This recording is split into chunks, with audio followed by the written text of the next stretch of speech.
Bienvenidos y bienvenidas al programa Sobre la Mesa. Hoy denominamos al programa en la recta final. Estamos ya en el año 2017, queda un año ya para terminar estos 4 años de gobierno de don Luis Guillermo Solís, y por eso entonces hoy vamos a estar conversando con el presidente de la República, con don Luis Guillermo, sobre cómo vamos, ¿verdad? En qué momento estamos. Ya estamos cerrando, nos queda solo un año para que se puedan terminar obras, habrá cosas que van a quedar pendientes, pero bueno, eso lo vamos a conversar Sobre la Mesa aquí con don Luis Guillermo. Muchísimas gracias, don Luis Guillermo, por siempre venir acá sobre la mesa. Muchas gracias a ustedes, más bien por tenerme, un gran gusto estar aquí.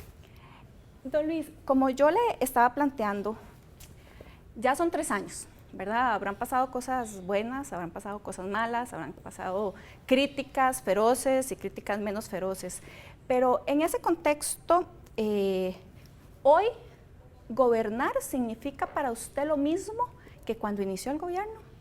Bueno, obviamente no, porque 3 años le dan a uno mucha experiencia. El otro día alguien decía que el gobierno estaba en su crepúsculo. Y yo no creo eso. Yo creo que el gobierno está en su punto de mayor madurez.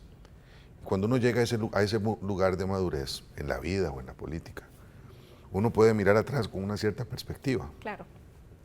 Y entonces yo he aprendido mucho. Yo acuérdese que nunca había tenido experiencia política de este nivel. Yo lo único presidencial que había hecho antes de ser electo presidente de la República era haber sido presidente de mi colegio, ¿verdad? Sí. Entonces, evidentemente, miro a la política con otros ojos. La había estudiado, la había disfrutado, la había padecido, pero nunca como presidente, que evidentemente le plantea a uno desafíos de vida completamente distintos a los que se miran desde afuera. Incluso estoy seguro que los políticos que no han sido presidentes hasta que son electos y son electos por primera vez se sorprenden de algunas de las cosas que uno aprende estando ahí en Zapote. Claro, además muchas personas que están en política de alto nivel y que llegan a la presidencia en algún momento han dicho que es un puesto en el cual se está muy solo, aunque se está muy rodeado de personas, porque al final efectivamente también el peso de la presidencia debe ser muy fuerte. Sí, claro, ¿no? Este tema de la solitude du pouvoir, ¿verdad? La soledad del poder, eso es así, porque además al final de cuentas hay decisiones que se toman ahí en el solio presidencial y no en ningún otro lado. Y esto viene con el puesto, así es, no es de otra manera. Y en política, en diferentes niveles, pasa lo mismo. El alcalde también siente la soledad del poder, la regidora siente la soledad del poder, la ministra cada cual en su contexto tiene que asumir responsabilidades que son intransferibles, ¿verdad? Y yo creo que eso pues es una de las cosas más estresantes, pero también más hermosas de la política, porque es en esos momentos donde el peso de la investidura se siente con mayor fuerza, ¿verdad? Ahí es cuando uno deja de ser el presi, deja de ser Luis Guillermo, deja de ser Luis y se convierte en el presidente de la República y asume en todo su vigor la obligación del cargo, ¿verdad? Que no es pequeño.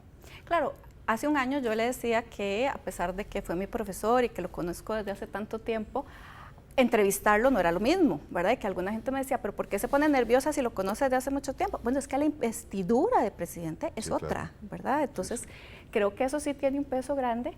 Y en ese sentido, ya con esa investidura, don Luis Guillermo, ¿qué cambiaría usted hoy, si pudiera, ¿verdad?, cambiar con respecto a la forma en que se gobierna en este país para poder avanzar a un ritmo más rápido, más eficiente, ¿verdad? Evidentemente hay una serie de lineamientos y de reglas que pues ponen, ¿verdad?, pues límites, pero si usted tuviera que cambiar algo para que pudiera plantearse una línea, digamos, más rápida para tomar decisiones, ¿qué podría hacer? Bueno, yo creo que lo que queda por hacer todavía pues tiene muchísimas aristas, pero en un sentido general, si yo estuviera proponiéndome como reelegirme, digamos que una reelección sucesiva, yo buscaría algunas reformas de Estado, o la reforma del Estado. Yo no sé si es la reforma o las reformas en plural, porque no estoy seguro que esto se resuelva simplemente con una constituyente. El galimatías legal, yo lo mencionaba ayer en el discurso, ¿verdad? Esta conjunción entre mandos medios que no quieren cambiar nada y la utilización del derecho de forma abusiva para impedir que todo cambie, que nada cambie. hace que la gestión de gobierno sea muy difícil, aunque haya honradez, aunque haya ideas, aunque haya liderazgo, etcétera. Yo creo que lo que nos está amarrando ahora tiene una naturaleza más política que económica, ¿verdad? Sí, hay dificultades económicas, ya hablaremos de eso, pero las principales dificultades que yo encuentro son de naturaleza política, tiene que ver con el funcionamiento de los órganos del Estado, tiene que ver con las potestades de los jerarcas de los poderes del Estado, y desde ese punto de vista creo que lo que sigue, y lo he recomendado para que la campaña política que se avecina sirva para ello, es la reforma o las reformas de Estado. ¿Será que hemos sido demasiado eficientes generando formas de cerrar portillos que ni han existido y que eso ha hecho que sea tan difícil tomar decisiones? Hay mucho de miedo, hay mucho de desconfianza, hay un abuso de lo legal para impedir que las cosas se hagan. Y a veces por los mejores motivos. O sea, yo encuentro que hay leyes que lo que tratan es de ayudar más bien, pero generan unas confusiones y unas cosas tremendas. O sea, y esto se origina en una asamblea legislativa que se ha ido volviendo cada vez más reflejo de la sociedad que tenemos, por la diversidad de esta sociedad, por la posibilidad de que casi cualquier persona llegue allí, entonces eso plantea el desafío de la calidad de muchas de las políticas, de las perspectivas. Es una asamblea legislativa que va perdiendo perspectiva de futuro, se convierte más en, yo creo que la política en general en este tiempo, un reflejo del pragmatismo brutal en el que vivimos, todo está definido por el corto plazo. Sí. Entonces eso complica las cosas, sin duda. Don Luis, ¿cómo usted ahora que está en esta posición, cómo plantearía que se valore un logro de gobierno? Si usted tuviera que decir, bueno, a partir de este momento yo voy a plantear que un logro de gobierno yo lo voy a evaluar por tales características. Mire, probablemente lo plantearía en términos más bien intangibles. Yo me acuerdo que en algún momento en la campaña política me decían, bueno, mire, ¿y usted cómo que gustaría terminar su gobierno? Esto eran 4 años antes, 4 años y medio antes de que fuera electo presidente. Y yo lo que les decía, mire, yo me satisfaría con terminar mi cargo, poder salir a la calle. Y cuando pase por la calle, una mamá le diga a un chiquito, ahí va un político honrado. Yo creo que el tema de la honradez en el manejo de los asuntos públicos, y lo digo ahora que estamos siendo criticados por el gobierno más corrupto y que qué barbaridad y la corrupción y tal y cual, que yo rechazo de plano. Esto no es un gobierno corrupto para nada.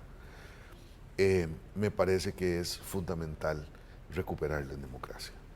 Nosotros hemos estado demasiado tiempo atenazados por la desconfianza de que la obra pública siempre, que lo público siempre está lleno de corrupción, que no hay ninguna manera. Yo creo que hay un proceso que tiene que ir permeando a los mandos medios y bajos de la administración, que deben sentir que los liderazgos no son corruptos y que hay efectivamente en las jerarquías de la política, empezando por el presidente de la República, gente que no roba, gente que hace las cosas para beneficiar el bien común. Yo sé que algunas personas van a decir que carajo más ridículo y más frívolo, hablando del bien común y esa vaina ¿verdad? Bueno, pero se supone que para eso la política. Pero es que es muy importante eso. Y lo es más todavía cuando uno vive en un país como Costa Rica, que somos muy poquitos y muy chiquitos. Entonces no podemos estar viviendo con estos niveles de temor, atenazados por el miedo a las cosas. Entonces yo me inclinaría por ahí. Puentes, casas, acueductos, escuelas, no es que vienen por añadidura, son muy importantes. La gente lo ve, la gente les gusta verlo, mide el avance de un gobierno por eso. Pero hay cosas mucho más inmanentes, son cosas que son mucho más trascendentales. Y eso tiene que ver con el rescate del sentido y el espíritu republicano. Mira, a mí lo que me gusta, ver que la gente se acerca al presidente y no le tienen miedo. Sí. Que llegan, me piden una foto, se sientan conmigo, me cuentan un problema, me invitan a tomar café. El otro día fue una señora, estaba tomándome un café en una soda y me regaló una empanada. O sea, eso me parece que le da una cierta calidad y una cierta especificidad a nuestro sistema político que no tienen otros países y que debemos de preservar mucho. Sí, estamos acá en Sobre la Mesa analizando cómo hemos avanzado en el gobierno de Luis Guillermo Solís. Vamos a hacer una pausa y ya regresamos.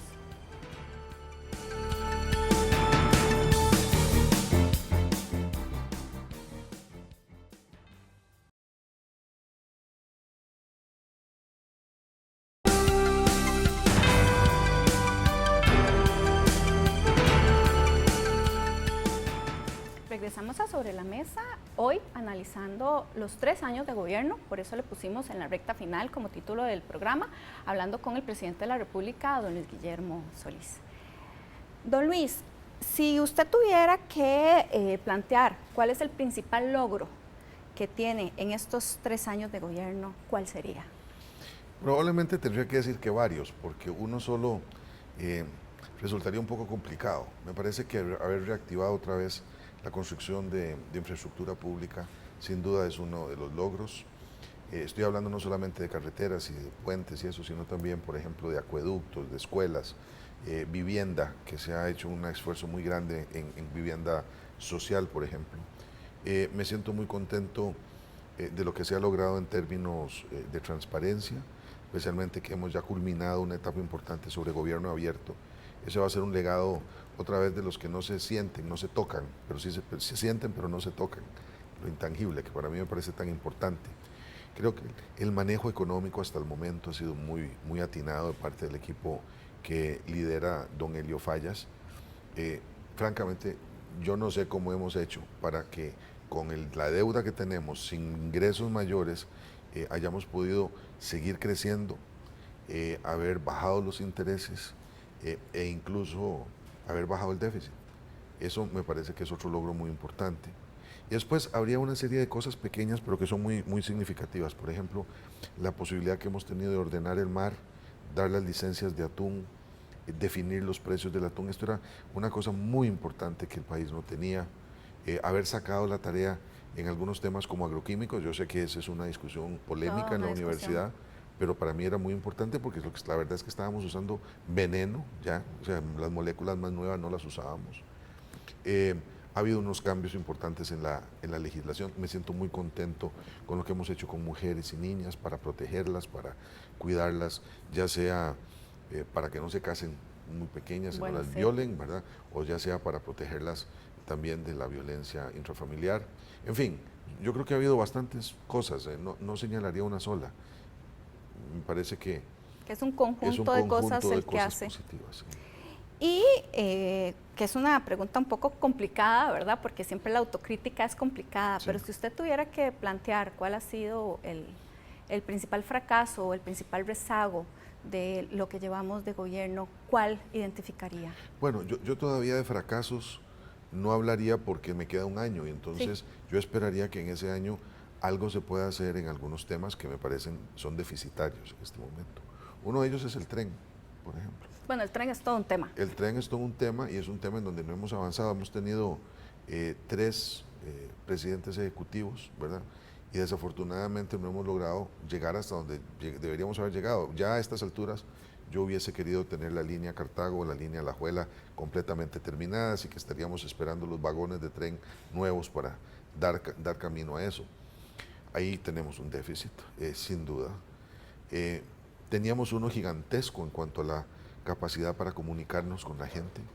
Eso ha mejorado de manera espectacular en los últimos 5 o 6 meses.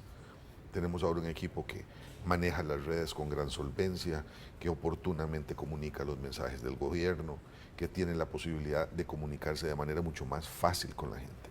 Entonces, ahí era un fracaso que, como le digo, no lo es tanto hoy, sí, ¿verdad? Claro. Pero bueno, otro déficit que me parece importante tiene que ver con la generación de empleo. Algo se ha hecho, pero no lo suficiente. Claro, eso no depende solo del gobierno, depende de la empresa privada, depende de las condiciones internacionales, pero eso me parece que es una cosa que... Y por supuesto, otra autocrítica, pero estamos haciendo todo lo posible para que ello no ocurra, pues no haber aprobado todavía los ingresos fiscales y particularmente los 2 impuestos que no son absolutamente fundamentales para no afectar nuestra vida y nuestro desarrollo en el próximo gobierno. Bueno, en esa línea, en realidad, la siguiente pregunta era, y usted inició un poco la respuesta del anterior precisamente en esto. De esos temas que usted planteaba, el rezago en el tren, ¿verdad? El tema de la comunicación, el tema de generación de empleo, el tema de ingresos fiscales, ¿cree que es posible en este año que resta convertir, digamos, esos rezagos en un logro? Sí, claro.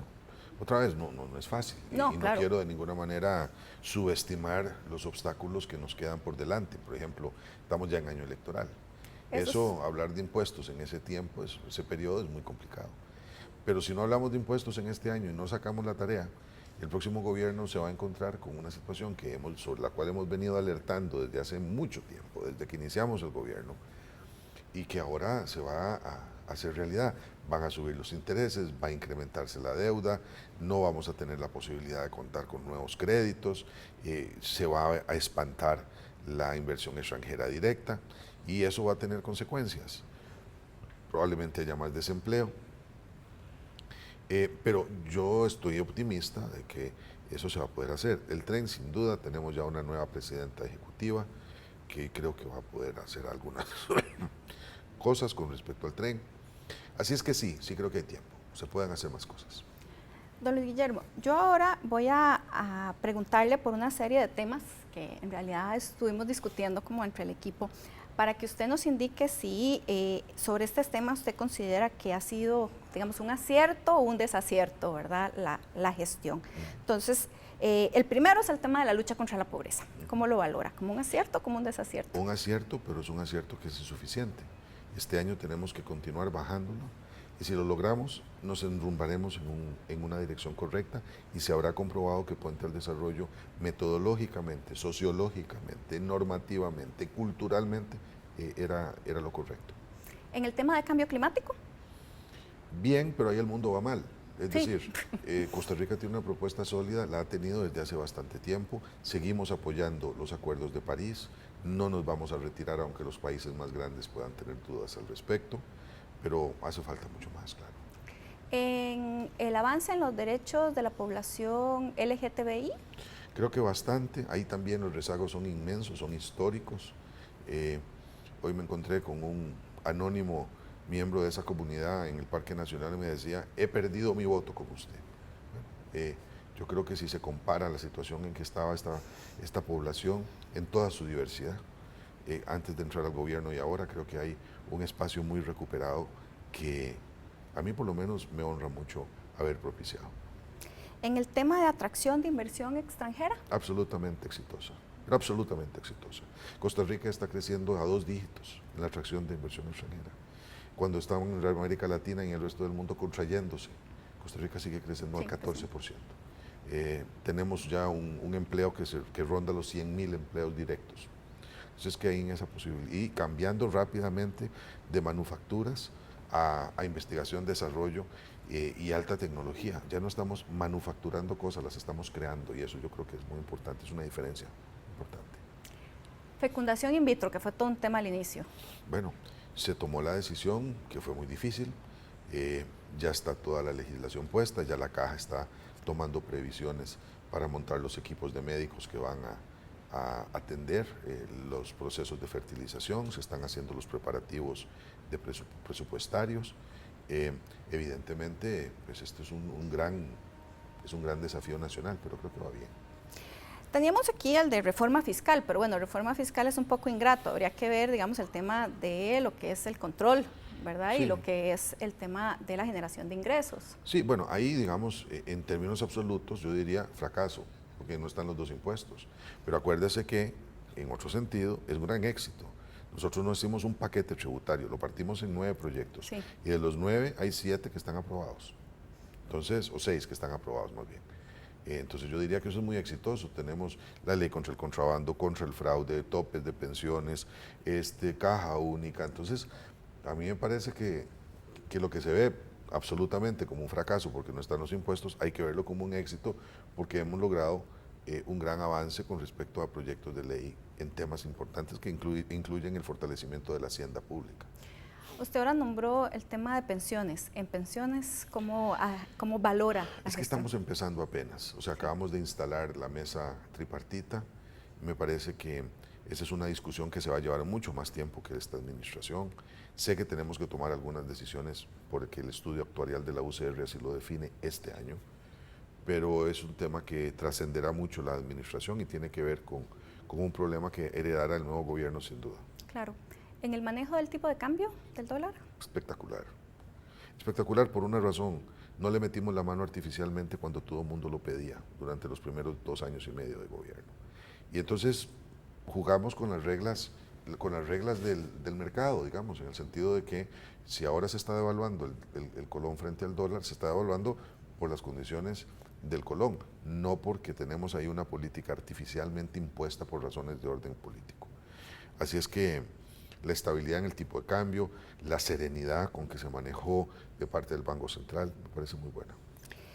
En la lucha contra la corrupción, usted ahora hablaba del tema evidentemente de gobierno abierto, pero en realidad la pregunta no va tanto en las herramientas, que evidentemente gobierno abierto es una herramienta, sino digamos como en toda la lógica de lo que significa una lucha, digamos, integral contra la corrupción. Mire, le doy para contestar esa pregunta 3 ejemplos. Intervención de Judesur, intervención de Infocop y el despido de 150 policías que tenían la hoja manchada. Creo que son 3 ejemplos que denotan que aquí ha habido mano firme contra ese tema. Y de ahí para adelante todo lo demás. Pero a mí que no me endilguen corrupción porque no existe. Y los que están desesperados buscando esa corrupción en los intersticios del gobierno, lo hacen por razones politiqueras. Aquí no ha habido nunca ninguna intención de robar, ni hacer nada doloso. No hemos permitido que ninguna cosa que haya sido convocada por las autoridades para ser investigada se quede sin investigar, y lo vamos a seguir haciendo. Aquí no se va a tolerar, el que mete la mano va a tener problemas, y eso me parece que es una cosa que la gente valora y aprecia. Bueno, ahí además yo siempre hago como una crítica, porque cuando hablamos de corrupción la gente piensa, ¿verdad?, lo ve como en general, de que es el funcionario que roba, ¿verdad?, pero no ve que hay, digamos, como toda una cultura, ¿verdad?, en el sentido de que si yo llego tarde a trabajar y soy un funcionario o funcionaria pública y no repongo ese tiempo, siempre, digamos, ¿verdad?, sí, ahí hay un tema, ¿verdad?, o el tema de que pagar para que me hagan la fila, colarme en las filas, ¿verdad? O sea, es que desde lo más bajo hasta lo más alto, ¿verdad? En esa lógica hemos logrado un cambio, Luis Guillermo. Bueno, yo creo que poco a poco, ¿verdad? Y eso tiene que ver con procesos educativos, tiene que ver con la eficiencia del Estado. Un Estado que tiene pocos trámites y los trámites que hay se pueden resolver rápidamente, cierra los claro, espacios a la corrupción. Un espacio que coloca la luz sobre cuánto ganan los funcionarios públicos, cuándo se están firmando los contratos, qué tipo de decisiones se toman en las juntas directivas, cierra los portillos a la corrupción. Y también me parece que en esa misma lógica hay que preguntarse aquello de Sor Juana Inés de la Cruz, ¿verdad?, que quién es más de condenar, el que peca por la paga o el que paga por pecar. Y ahí no solamente hay huellas digitales del sector público, sino también de agentes privados. Claro. Finalmente, la relación con la Asamblea Legislativa.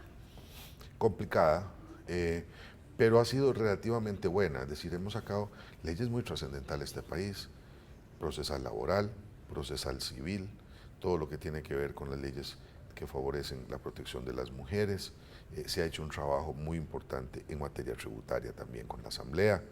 Ha sido una Asamblea Legislativa en esta legislatura bastante productiva.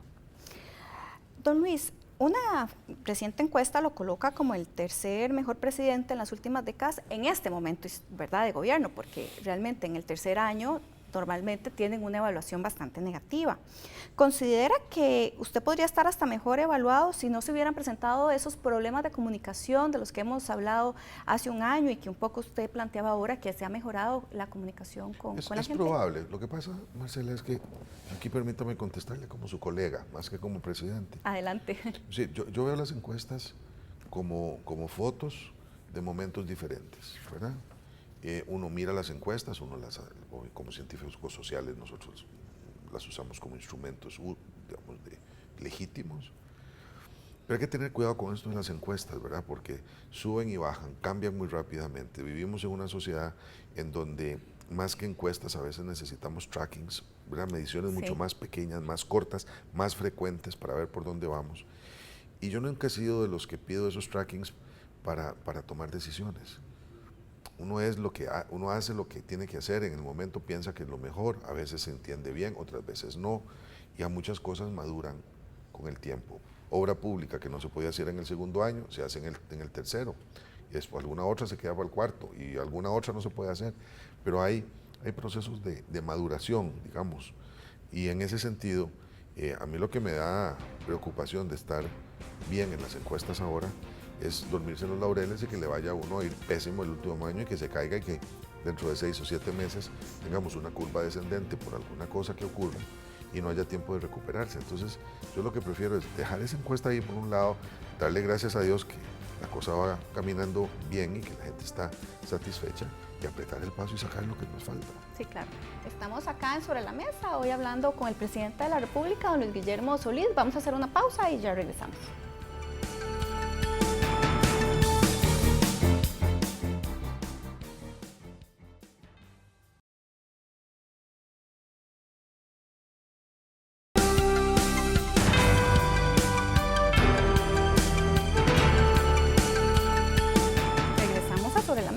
Hoy con el presidente de la República, don Luis Guillermo Solís, analizando la recta final.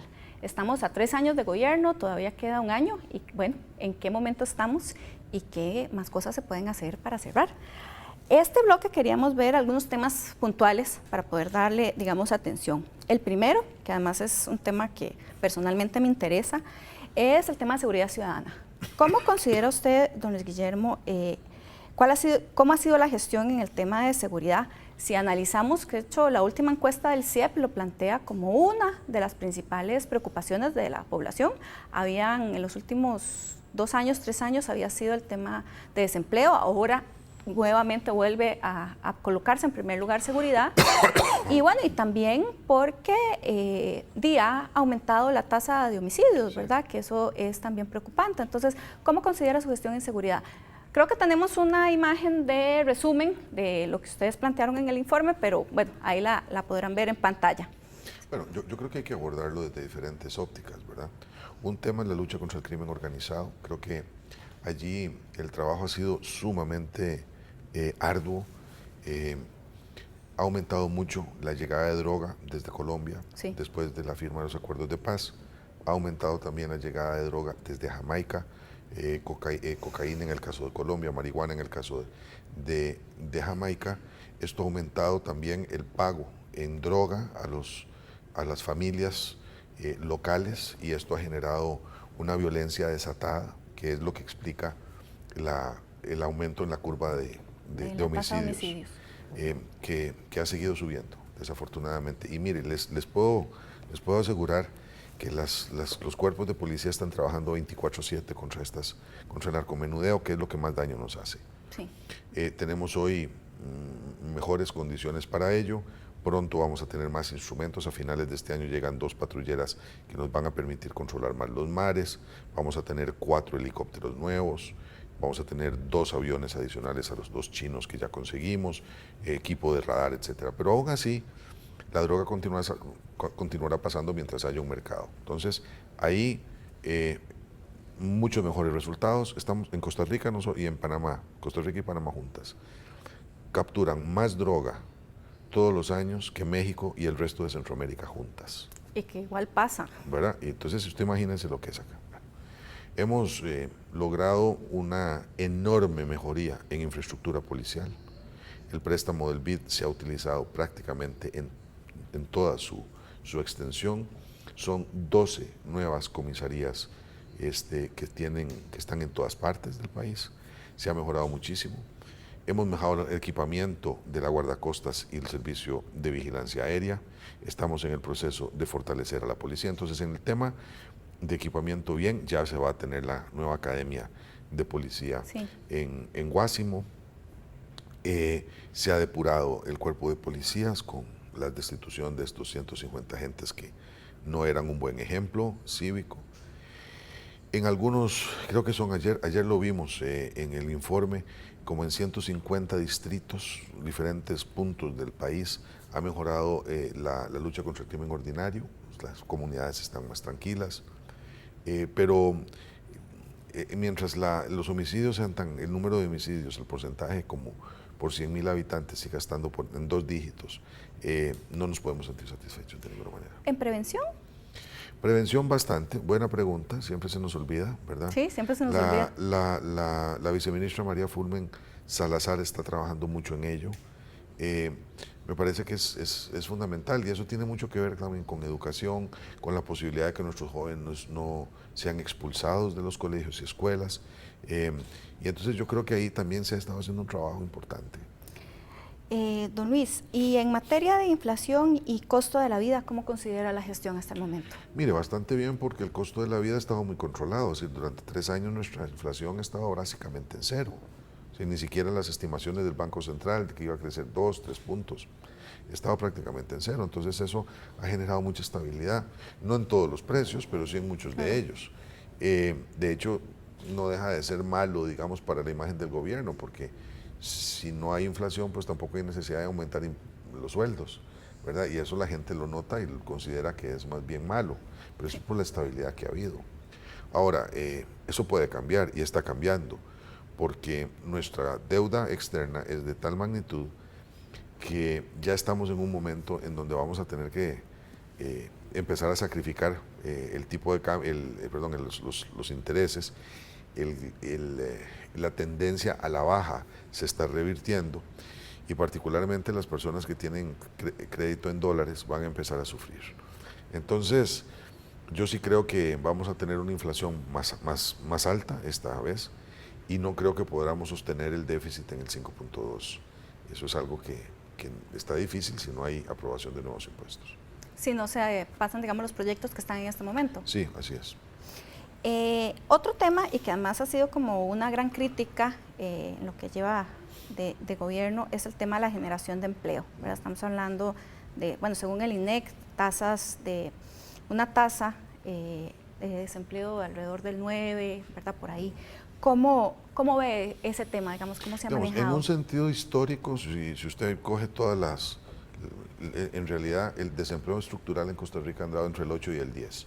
Lo recibimos en 10.10, lo llevamos en 10, lo subimos al 10.1 el primer año, después se bajó a 9.6, sí, está en 9.2. O sea que estamos dentro de los promedios. Lo que pasa es que es muy alto, 9. Claro. Es muy alto. Porque además, si se trata de jóvenes, si se trata de mujeres jóvenes, o si se trata de personas con discapacidad, esos números se disparan. Entonces, a mí me angustia mucho. Eso tiene mucho que ver con personas que no tienen escolaridad alta, que tienen solo la primaria o solamente 9º año. Yo he estado insistiendo mucho que no es lo mismo estudiar que no estudiar. Las personas que no estudian tienen menos oportunidades de empleo. Tiene que ver mucho con el sector económico del que se trate. Los sectores vinculados más con la parte dinámica, globalizada de la economía, tienen más oportunidades de salarios, de empleo y con mejores salarios. Los que están en el sector rural, vinculados a la agricultura de exportación, tienen salarios menores. Entonces, yo sí creo que allí hay un tema de una economía que, siendo más grande y creciendo y estar creciendo más que la del resto de América Latina, todavía es muy chiquitilla. O sea, el crecimiento del 4,2%,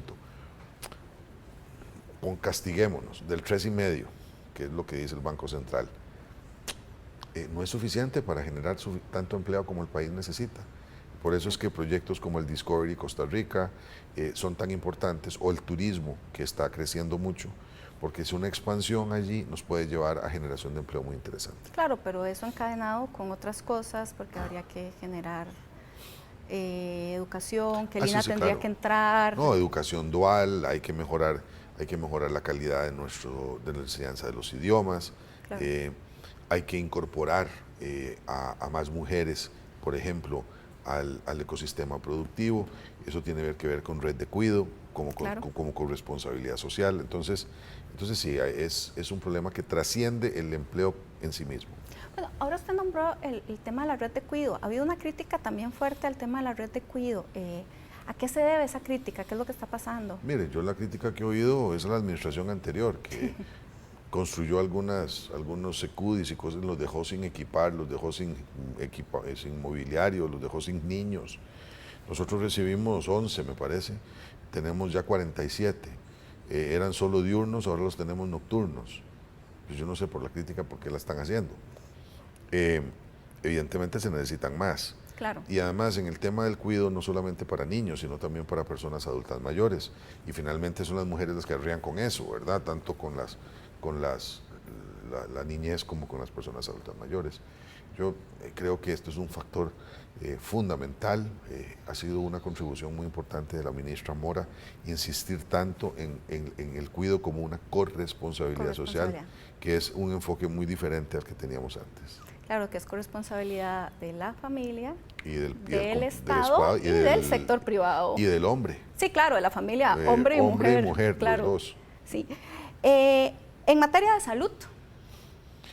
Me parece que ha habido un gran apoyo a la Caja del Seguro Social. Me siento con mucha autoridad moral para criticarla, ¿verdad? A veces le he dicho que es una república independiente, que me gustaría que se alinee más y que piense más como equipo en lo que estamos haciendo, pero se le ha dado un gran apoyo a la Caja.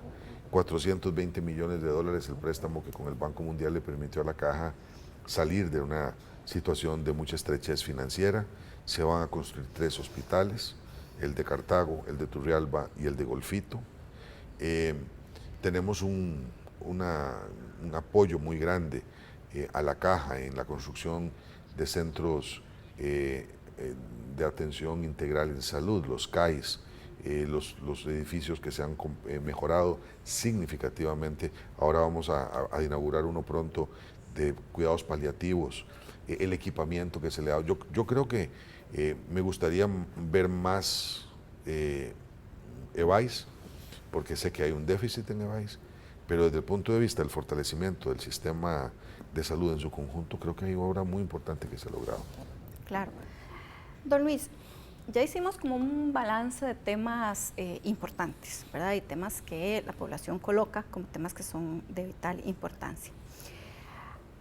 Viendo estos temas y lo que todavía, ¿verdad?, usted planteaba que son cosas pendientes, sobre su equipo de gobierno, ¿cree que efectivamente nombró a todas las personas indicadas, las personas más idóneas?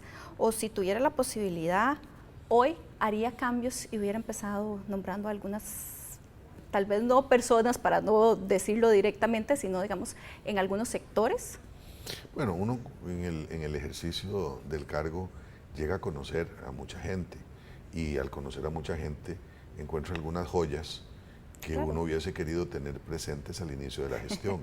Por ejemplo, voy a poner una que me parece maravillosa y no me da miedo mencionarla porque no le está quitando el trabajo a nadie. Lisa Castillo, nuestra viceministra de Transportes, es una joven maravillosa, extraordinaria, trabajadora, con imaginación, parece una hormiguita que trabaja y trabaja. Y ella es una adquisición reciente del gabinete, ¿sí?, ¿verdad? Pongo ese ejemplo. Entonces, pues a lo mejor hubiéramos encontrado a otras personas que nos hubieran ayudado, etc. Pero no, yo me siento muy contento con el equipo. La verdad es que cada cual en su lugar han hecho contribuciones muy importantes. Algunos se han ido por razones personales, otros han tenido que irse porque su desgaste en el gobierno fue demasiado grande. Pero ninguno ha sido expulsado por corrupción o porque se los han tenido que llevar esposados o porque los han encontrado haciendo cosas indebidas, y en ese sentido pues yo estoy muy contento. De todas maneras, ya poniéndolo en una perspectiva mucho más partidaria, aunque el gobierno no tiene ni puede tener preferencias, es la primera vez que gobernaba el partido del gobierno, y eso hacía que la banca fuera relativamente restringida, ¿verdad? Don Luis, usted es una persona que da muchas oportunidades. Entonces, en ese sentido, ¿cree que en algún momento precisamente esa personalidad que le conocemos de dar oportunidades y dar oportunidades ha generado que en algunas ocasiones sigan poniendo, digamos, ahí el punto sobre esa línea, ¿verdad?, sobre algunas personas del gobierno? Sí, que soy demasiado, que lo sostengo demasiado tiempo, que por qué no los quito. Eso. Lo dijo usted, no lo dije yo. Sí. No, mire, mi talante es otro. Pero le digo, en esa materia don Pepe me ganaba, ¿verdad?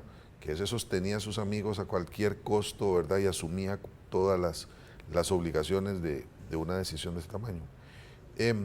A mí me parece que hay que tener cuidado con esa lógica, especialmente porque en la Asamblea Legislativa en particular les agarró el deporte nacional de pedirles la destitución de la gente cada 5 minutos.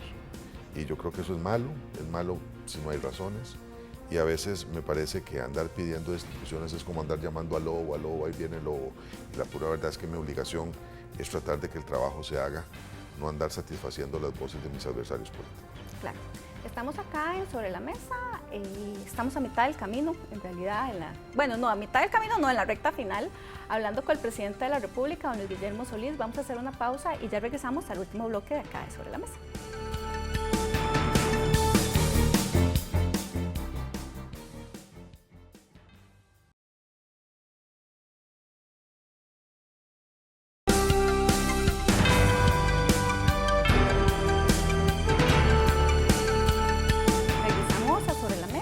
Hoy analizando el tema de la recta final con el presidente de la República, don Luis Guillermo Solís.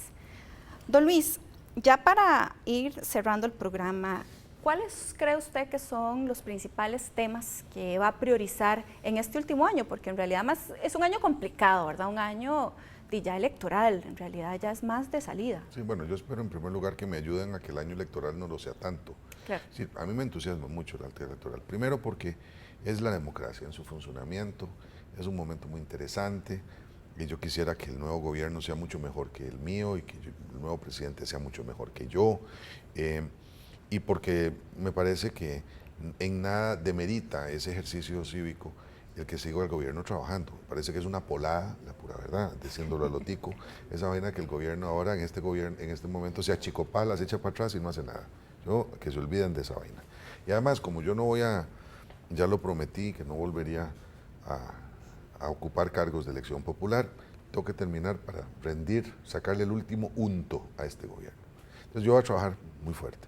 Creo que hay que cerrar muchos proyectos de infraestructura, hay que sacar la mayor cantidad posible, no tanto porque quiera inaugurarlos, sino porque me parece que hay que seguir demostrando que sí podemos sacar esa tarea. Dos, tenemos que trabajar en el plan fiscal, me parece que eso es muy importante, y lograr, ojalá, que se aprueben los dos impuestos. ¿Y usted cree que en estas circunstancias, con lo que ha sucedido ahora el 1 de mayo, con el tema de que efectivamente antes de las elecciones aprobar impuestos es así medio suicida para algunos partidos, que logremos avanzar? No creo, pero espero que sí. Ya. Es decir, me parece que es un desafío muy grande, pero vamos a ponerle todo el interés. No otra vez porque queramos ayudar al gobierno, ya esos recursos no le tocarán a este gobierno presupuestarlos, pero por el bien del país y del próximo gobierno. Entonces yo diría que esas son las dos grandes tareas. Bueno, y que no haya enredos de violencia social, porque eso lo único que haría es enturbiar el proceso electoral y nadie quiere eso en el país, me parece. Ya entrando, digamos, en materia más personal, ¿cuál considera usted que ha sido, digamos, el principal sacrificio a nivel personal de su familia y de su grupo, digamos, cercano de amigos y amigas por ser presidente? Bueno, el más terrible de todos lo señalé ayer en mi discurso, ¿verdad? La vendetta política que busca en afectar a seres queridos míos para hacerme daño a mí. Y lo peor del asunto en ese tipo de dinámicas que han afectado a mi hermana, a mis hijas, a uno de mis hijos, a mi hermano, acusaciones de todo tipo, insinuaciones personales con amantes que nunca tuve y cosas por el estilo. Lo terrible es que no puede uno defenderse, porque si salgo a defenderlo, hago peor el problema. Entonces, eso a mí me ha hecho sufrir mucho. Hay enemigos que son muy cobardes y que no dan la cara, excepto cuando, que no dan la cara y que afectan a ellos. Lo otro que se resiente mucho, y lo estoy sintiendo más, oiga cómo estoy, claro. El frío y en los temas de salud, ¿verdad?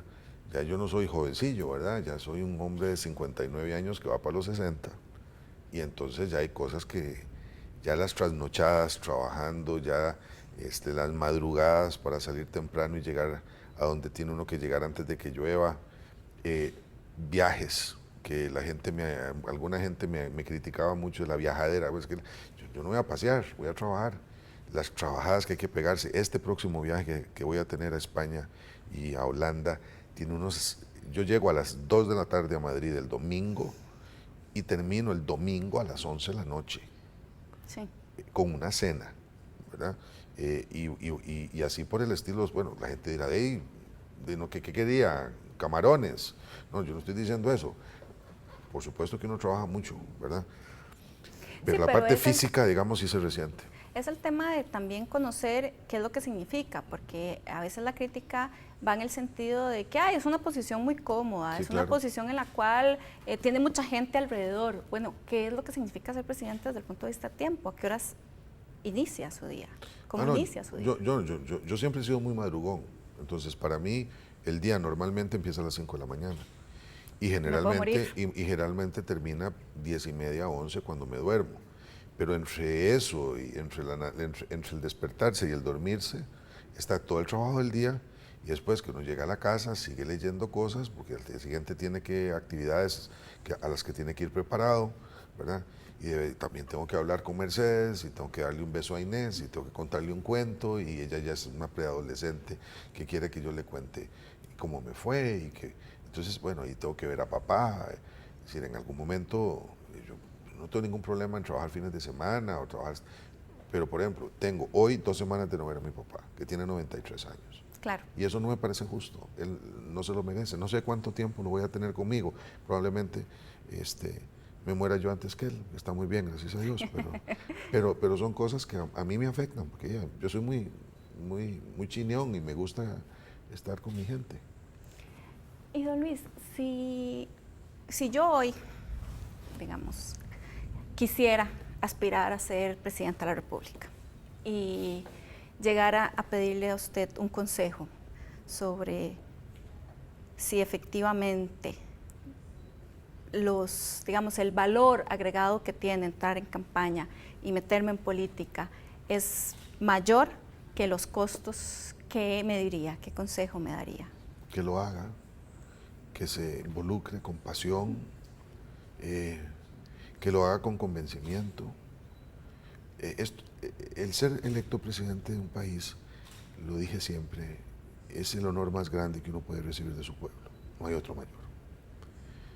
Y a mí me parece que quienes tengan esa vocación y estén dispuestos a hacerlo con honradez, estén dispuestos a hacerlo diciendo la verdad, no engañando a la gente, teniendo claro que es a la mayoría a la que uno sirve.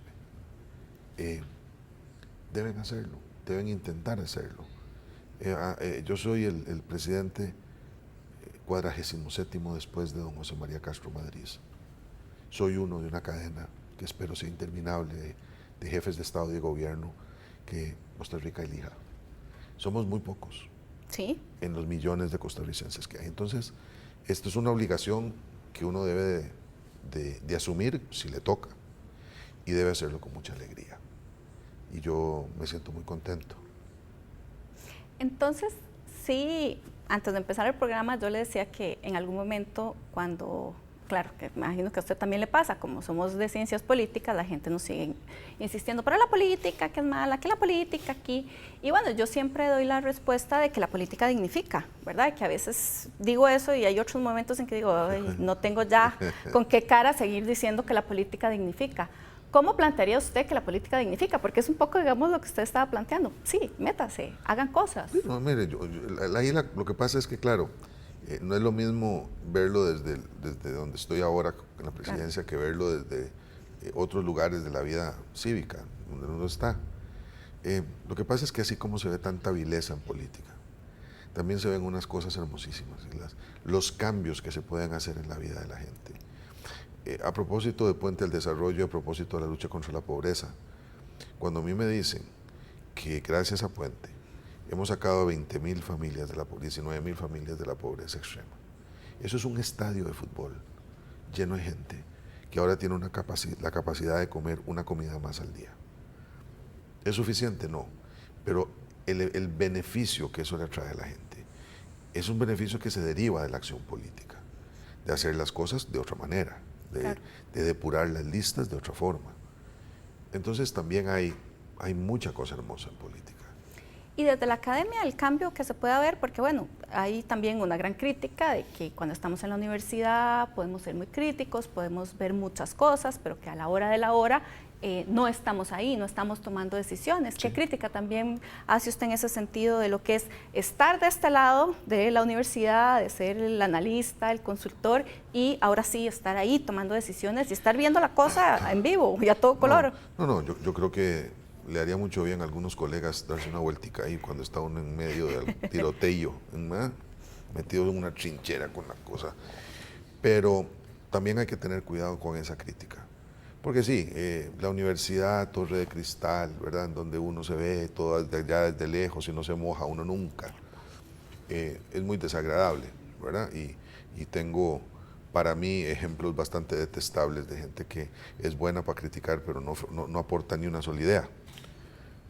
Pero también es que son funciones distintas. Bueno, ¿verdad? eso es cierto. Al académico no hay por qué pedirle que le responda al político con sus mismas obligaciones. El político por eso es electo y por eso se mete en esa otra. El académico no. Entonces tampoco le pidamos peras al olmo. Cada cual tiene su obligación.